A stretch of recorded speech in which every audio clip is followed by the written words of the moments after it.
Good day, everybody. Welcome to another day of our daily Bible audio, and I'm just so excited to dive into Scripture with you today. It's February 27th, aka day 58. We are almost through 2 months. This is so exciting, and we are going to jump into the reading here today with our quote for February 27th. It is the impoverished ministry of Jesus. Jesus doesn't bring anything up from the wells of human nature. He brings them down from above. The well of your incompleteness runs deep, but make effort to look away from yourself and unto him.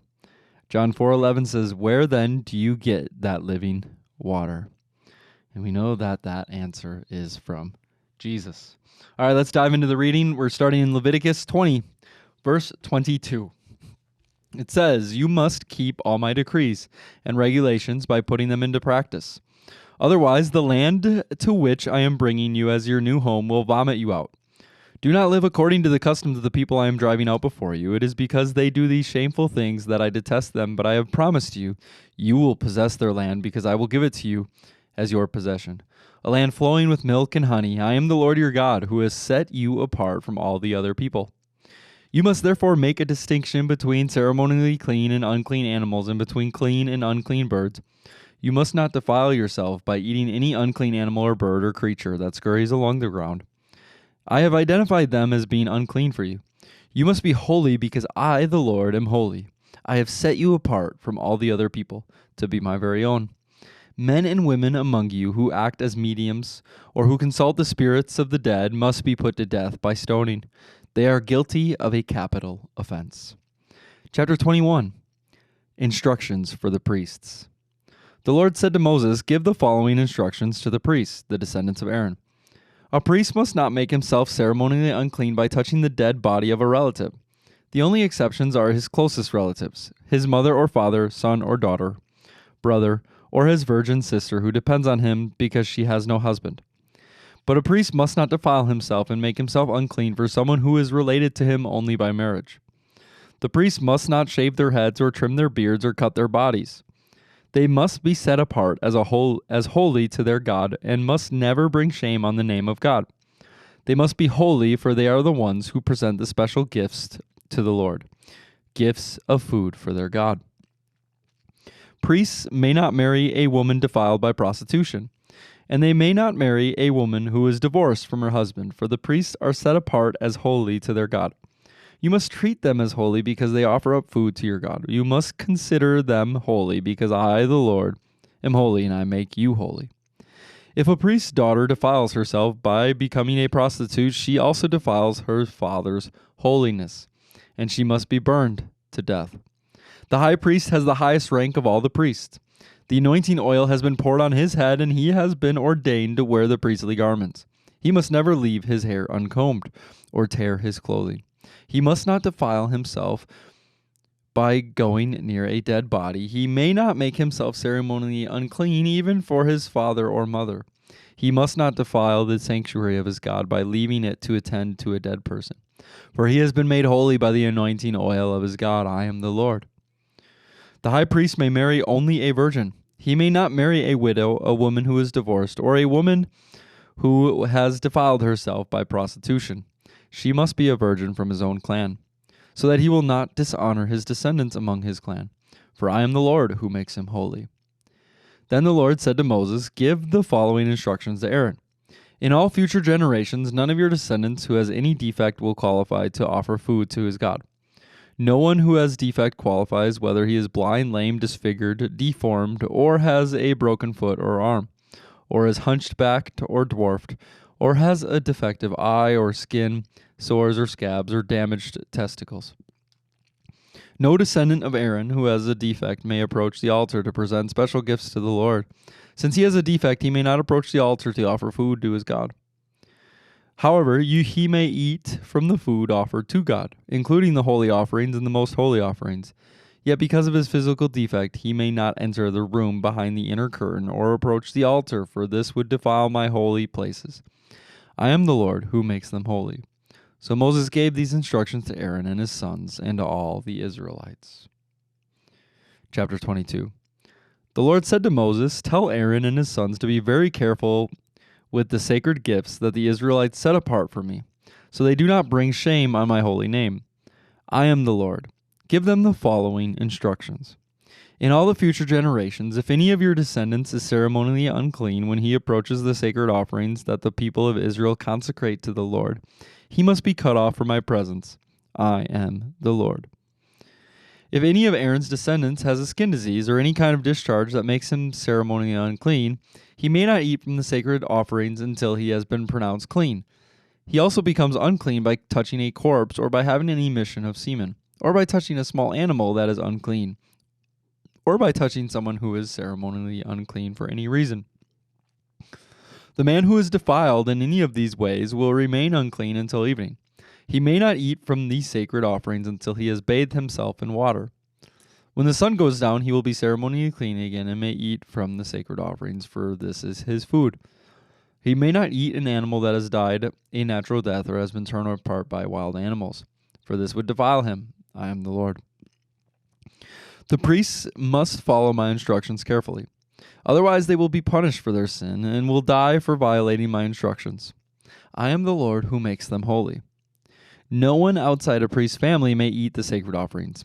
Even guests and hired workers in a priest's home are not allowed to eat them. However, if the priest buys a slave for himself, the slave may eat from the sacred offering. And if his slaves have children, they also may share his food. If a priest's daughter marries someone outside the priestly family, she may no longer eat the sacred offerings. But if she becomes a widow or is divorced and has no children to support her, and she returns to live in her father's home as in her youth, she may eat her father's food again. Otherwise, no one outside the priest's family may eat the sacred offerings. Any such person who eats the sacred offerings without realizing it must pay the priest for the amount eaten plus an additional 20%. The priest must not let the Israelites defile the sacred offerings brought to the Lord by allowing unauthorized people to eat them. This would bring guilt upon them and require them to pay compensation. I am the Lord who makes them holy. All right. That is what we will be reading from Leviticus. Then we flip over to Mark chapter 9. So in Mark chapter 9, we will be reading verses 1 through 29. Jesus went on to say, I tell you the truth, some standing here right now will not die before they see the kingdom of God arrive in great power. The Transfiguration. 6 days later, Jesus took Peter, James, and John and led them up a high mountain to be alone. As the men watched, Jesus' appearance was transformed, and his clothes became dazzling white, far whiter than any earthly bleach could ever make them. Then Elijah and Moses appeared and began talking with Jesus. Peter explained, Rabbi, it's wonderful for us to be here. Let's make 3 shelters as memorials, one for you, one for Moses, and one for Elijah. He said this because he didn't really know what else to say, for they were all terrified. Then a cloud overshadowed them, and a voice from the cloud said, This is my dearly loved son, listen to him. Suddenly, when they looked around, Moses and Elijah were gone, and they saw only Jesus with them. As they went back down the mountain, he told them not to tell anyone what they had seen until the Son of Man had risen from the dead. So they kept it to themselves, but they often asked each other what he meant by rising from the dead. Then they asked him, Why do the teachers of religious law insist that Elijah must return before the Messiah comes? Jesus responded, Elijah is indeed coming first to get everything ready. Yet why did the scriptures say that the Son of Man must suffer greatly and be treated with utter contempt? But I tell you, Elijah has already come, and they chose to abuse him, just as the scriptures predicted. Jesus heals a demon-possessed boy. When they returned to the other disciples, they saw a large crowd surrounding around them, and some teachers of the religious law were arguing with them. When the crowd saw Jesus, they were overwhelmed with awe, and they ran to greet him. What is all this arguing about? Jesus asked. And one of the men came and spoke up and said, Teacher, I brought my son so you could heal him. He is possessed by an evil spirit that won't let him talk, and whenever the spirit seizes him, it throws him violently to the ground. Then he foams at the mouth and grinds his teeth and becomes rigid. So I asked your disciples to cast out the evil spirit, but they couldn't do it. Jesus said to them, You faithless people, how long must I be with you? How long must I put up with you? Bring the boy to me. So they brought the boy. But when the evil spirit saw Jesus, it threw the child into a violent convulsion, and he fell to the ground, writhing and foaming at the mouth. "How long has this been happening?" Jesus asked the boy's father. He replied, "Since he was a little boy. The spirit often throws him into the fire or into water, trying to kill him. Have mercy on us and help us if you can." "What do you mean, if I can?" Jesus asked. "Anything is possible if a person believes." The father instantly cried out, "I do believe, but help me overcome my unbelief." When Jesus saw that the crowd of onlookers was growing, he rebuked the evil spirit. "Listen, you spirit that makes this boy unable to hear and speak," he said, "I command you to come out of this child and never enter him again." Then the spirit screamed and threw the boy into another violent convulsion and left him. The boy appeared to be dead. A murmur ran through the crowd as people said, "He's dead." But Jesus took him by the hand and helped him to his feet, and he stood up. Afterward, then, Jesus was alone in the house with his disciples, and they asked, "Why couldn't we cast out that evil spirit?" And Jesus replied, "This kind can be cast out only by prayer." All right, Psalm 43, verses 1 through 5. Declare me innocent, O God. Defend me against these ungodly people. Rescue me from these unjust liars. For you are God, my only safe haven. Why have you tossed me aside? Why must I wander around and grieve, oppressed by my enemies? Send out your light and your truth, and let them guide me. Let them lead me to your holy mountain, to the place where you live. There I will go to the altar, God, to God, the source of all my joy. I will praise you with my harp, O God, my God. Why am I discouraged? Why is my heart so sad? I will put my hope in God. I will praise him again, my Savior and my God. And last but not least, we have Proverbs 10, verse 18. Hiding hatred makes you a liar. Slandering others makes you a fool. All right, that's our reading for today. In Mark, we see this story of Jesus casting out this demon, and we also see this moment of Elijah and Moses coming down and Jesus meeting with them, and Peter and James and John get to experience this in just bewilderment and wonder, and this beautiful display, and once again the Lord, the Father acknowledging Jesus as his son. And the one thing that always stands out to me about the story of the boy, the demon-possessed boy here in Mark 9, is the Father. And this is one thing that I think, I just want to point out this morning. Jesus asks, "How long has this been happening?" And the Father replies, "Since he was a little boy. Help us if you can." And I mean, how many times have you asked somebody, let's just be honest here, how many times have you asked somebody, like, let's say, somebody is a contractor for a living, right? This is kind of a common one that I experience, right? And you need help, right? Let's just say hanging a picture on the wall. You want it to be level, right? And you say, "Hey, can you, help me if you can?" And, obviously the contractor has more than enough skills and ability to be able to help hang a picture on the wall. The "if you can" is, do you have time? If you care about me, if you have the time of day for me, if, it's more about, it's not about your ability. It's more about, do you notice me? Am I valuable enough in your life? And so we see this sort of question here by the Father, and the Father wouldn't be there. He's already gone there because he believes that Jesus can heal him. He wouldn't be there if it wasn't for that.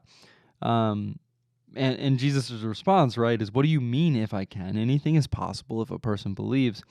But then the Father's heart, it says it didn't say he cries out. When the Bible puts these descriptive words in here, it's for us to realize and recognize. It says the Father instantly cried out. It was an instant reaction. I do believe, I know that you can, I know that you can help. I do believe in you. But then he says, but help me overcome my unbelief. And so if I think about just that situation for a moment, and if I think about okay, if I was asking somebody to help me with something that I know that they could do, where would my doubt be? Would my doubt be in the idea of can they actually do it? Or would my doubt be more about me? More about my self-confidence of what I mean to them, or more about me not wanting to be a burden on them, more about my value. And I think there's a prayer there from the Father. Help me overcome my unbelief. And sure, help me overcome my belief, Lord, that you can move in my life in the ways that I don't believe that you can move. That's a very valid and important idea and prayer for us to make. But I think it's an instant reaction. It's an instant, Lord, I believe in you and I believe that you can do it. But help me overcome my unbelief. I almost think, help me believe that I matter to you, and that the hurts and the pains matter to you. Help me get out of the way so, Lord, that you can work. I think that cry of the Father is so important for us to recognize. Lord, I believe you can move. Help me overcome my unbelief. So good. Well, that is it for day 58. It's a great place to end. Tomorrow we dive into day 59 and we wrap up our second month. Kind of crazy to think about. It's so good to be reading the Bible with you. I'm so thankful for you that you have joined us on this journey. Let's just pray for our day here. Lord, we thank you for another day. Father, we thank you for your word, and we thank you that you go before us. Lord, we pray that you will help us with our unbelief. Father, I pray that not only will I believe that you can move in my life, Lord, but Father, I pray for myself that you'll help me understand that I am loved, that I am a child of God, that I have a place. And Lord, just the depth of what you did. You showed so much love to me. Lord, help me with my unbelief. Father, I love you, and in Jesus' name we pray. Amen. Have a wonderful day, everybody. We'll see you next time.